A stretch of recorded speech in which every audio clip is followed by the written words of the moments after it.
En fait, l'idée, c'est de se dire, alors on est un acteur qui propose en fait des solutions cloud et qui propose d'héberger des services. En général, on ne sait pas trop, dans le monde du quotidien, on ne sait pas trop ce que ça veut dire. Quand on entend parler de cloud, de data center, on n'a pas grande notion de ce que c'est.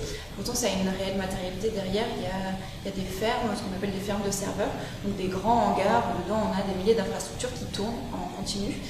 Et on s'est dit que nous, on avait un rôle en tant qu'acteur du numérique de pouvoir sensibiliser sur ces données-là et sur ces actions.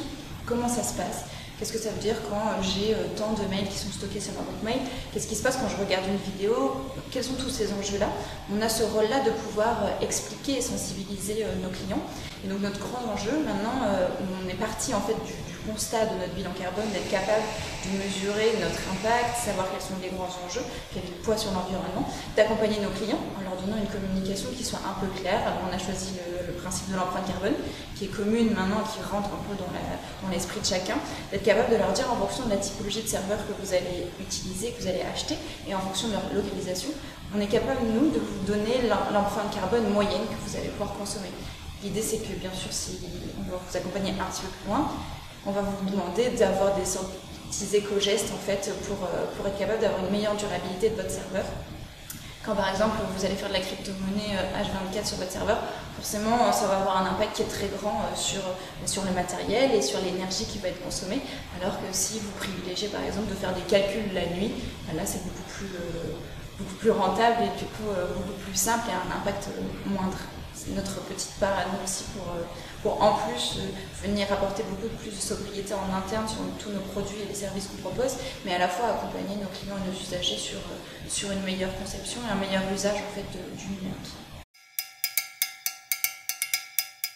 Je pense que le terme de sobriété numérique, on l'a jamais abordé en tant que réelle question de sobriété numérique, mais par contre, c'est les fondements en fait, d'OVH. On s'est construit assez rapidement, on va dire en 20 ans, on est passé d'une petite entreprise familiale qui a été construite par Octave Klaba et toute sa famille à maintenant une grande entreprise internationale où on est plus de 2000 collaborateurs avec des infrastructures un peu partout dans le monde.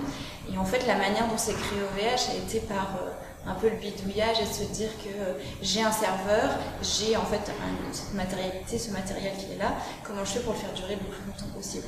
Et en fait, la manière de construire, parce qu'on fabrique nos propres serveurs pour être capable en fait de venir réparer et d'allonger la durée de vie des produits, comment est-ce que je travaille au quotidien pour avoir des produits, des services qui sont réparables, c'est plus dans ce sens-là, mais plus réparables, et comment je travaille à faire en sorte de les faire durer le plus longtemps.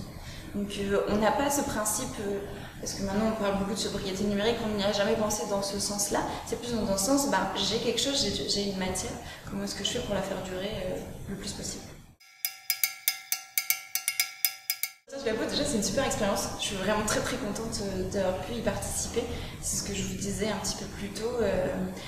On n'avait pas l'occasion de faire ce genre de choses et je pense qu'en tant qu'acteur du numérique, on a un réel rôle à jouer pour travailler un peu tous ensemble, à essayer de co-construire des solutions. Et je pense que c'est ça le plus important, ce qui m'a le plus marqué, c'est d'être capable de réunir des gens d'univers totalement différents pour apprendre à co-construire ensemble, à récupérer des infos, à être capable de créer du lien. Et je pense que c'est l'un des plus importants, qui pour nous est très utile parce que ça nous permet de sortir un peu de notre quotidien, de dire on pense les choses de telle manière.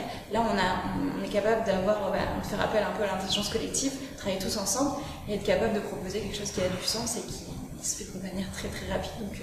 Donc c'est vraiment chouette, c'est une super initiative et je suis très contente d'avoir découvert ça et d'avoir mis les premiers pieds dedans.